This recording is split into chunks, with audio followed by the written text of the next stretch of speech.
2 months ago, I hadn't ever used an Android product, and yet now here I am with the most powerful Android tablet ever made.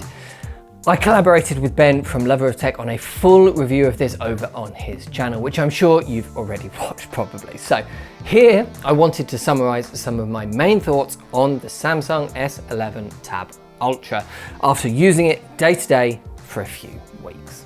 If you're new around here, hi, I'm Carl. I'm not some trendy tech YouTuber. I'm a very busy dad of young kids with a full-time job. I love tech, but I'm not that interested in the numbers or the tech specs. I'm interested in how it would actually slot into your life and the features you're going to actually use day to day. First up, let's go over the build quality, because I didn't get to touch on that on the main review. It feels amazing and very high end. It definitely feels expensive, which is good, I suppose, considering it is pretty expensive.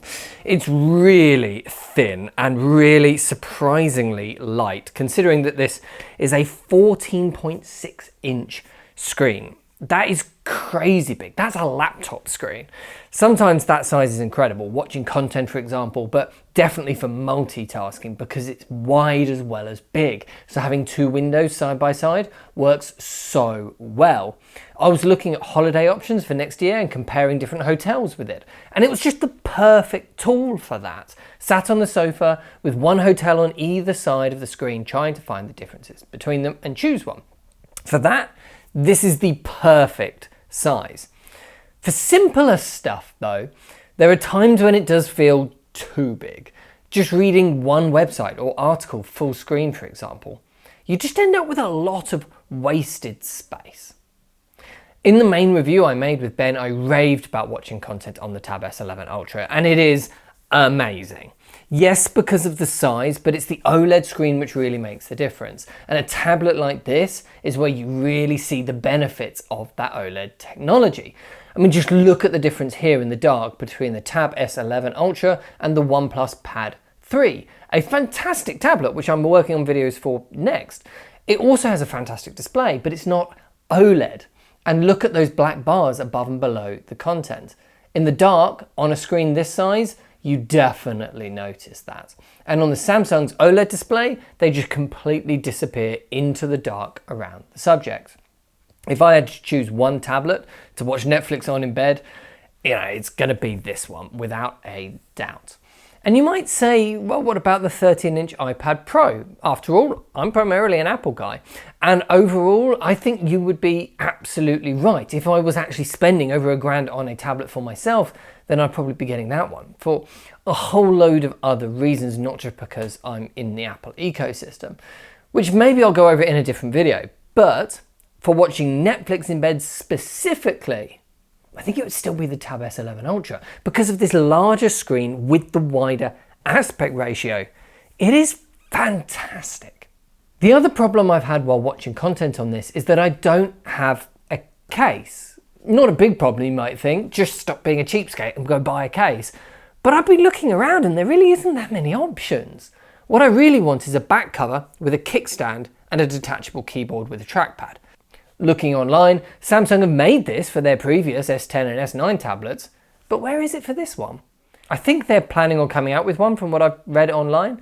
So I then thought, what about buying a simpler one in the meantime? Well, the official Samsung one does look good, but it's nearly £100, which is fine if that is the one you want. But it seems a bit much as a stopgap until they release the fancier one, which I actually want. And looking around online for a cheap, simple one, there's barely any options. I guess that's because it's so new, but we both know if this was an Apple product, there would be hundreds to choose from by now. So I'm a bit stuck with what to do. And in the meantime, I'm just using it bare while I'm testing it, which handheld is fine, but for watching shows, kind of sucks. You want to prop up on something, but it slides, and it's just not a situation that I'm used to ever being in on other tablets. While I'm complaining about things, let's talk about apps. The art app I like to use isn't on here. That's Procreate. It's iPad only. The video editing app I like to use isn't on here. That's DaVinci Resolve, which is Windows, Mac, or iPad. Which for me, and what I would be looking for from a high-end tablet, is a real shame. You know, it's not Samsung's fault. They've made a cracking product. It's just a question of wider app development for Android that lets this down there. It's doubly a shame because of the bits of art which I have done on here, I've really enjoyed working on. I went over this quite a bit in the main video with Ben, so I'll keep it brief here, but long story short, I love the S Pen. It is so lightweight and comfortable to hold, and of course you don't need to worry about charging it because it doesn't need power, which is so convenient.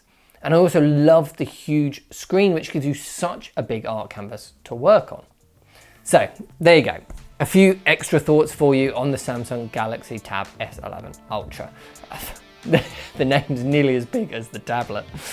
Right, I've got to put this away and go hang up all that washing. So thanks for watching.